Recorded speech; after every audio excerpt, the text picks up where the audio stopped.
Bonjour à tous, merci de nous rejoindre pour cette édition. Voici les titres de la mi-journée. Le décès d'un marin à bord du Palangrier, le Grand Morne au large de la Réunion. L'homme de nationalité malgache était atteint de forte fièvre. Le bateau tentait de rejoindre notre île au plus vite quand son état de santé s'est fortement dégradé. Il y a 10 jours, un autre marin perdait la vie à bord du Saint-André. Cette fois, une enquête a cette fois été ouverte pour homicide involontaire.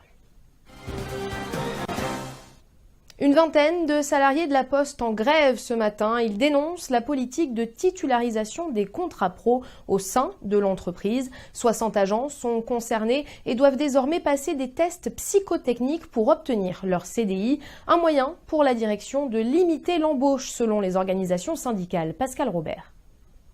La Poste a embauché 60 contrats pro sur un an et aujourd'hui ils mettent en place des tests psychotechniques et qu'il n'y avait pas lieu.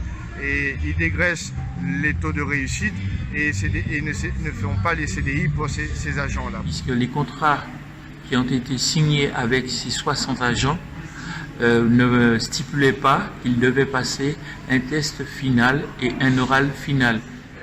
La plupart des agents ont su 15 jours avant qu'ils allaient repasser une batterie de tests psychotechniques et voire même un oral à l'issue de ça.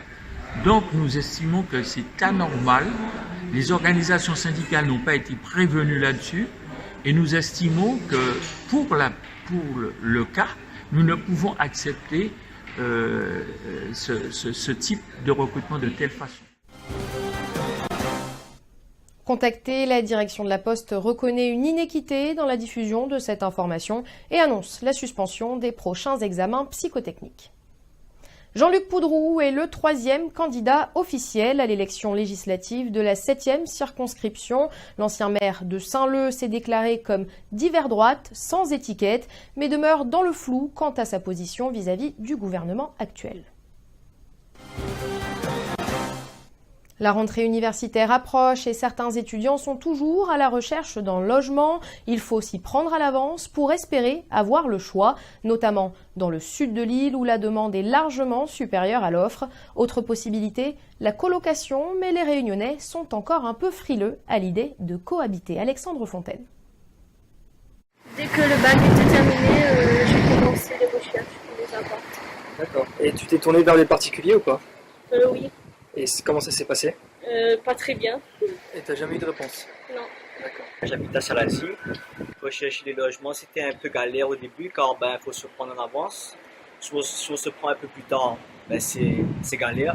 Et après, ça dépend des secteurs. Je pense qu'à Saint-Denis, c'est plus facile à trouver qu'à Saint-Pierre. Concrètement, on a une carence réelle en logement étudiant dans le sud.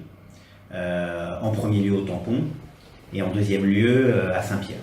Le premier des conseils, c'est de s'inscrire très très tôt sur les sites de réservation, dès le mois de janvier-février, pour tous ceux qui, à 81%, sont confiants sur l'obtention de leur diplôme. Il faut s'inscrire tôt, car les premiers arrivés, les premiers inscrits seront les premiers servis. Voilà. Les parents confient très très peu leurs enfants, ils sont pas très très rassurés dans le cadre de colocation.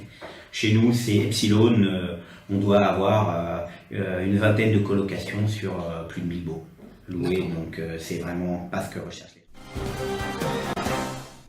C'est la fin de cette édition. Merci de l'avoir suivi. Retrouvez toute l'information sur zinfo974.com. Je vous donne rendez-vous à 18h. À tout à l'heure.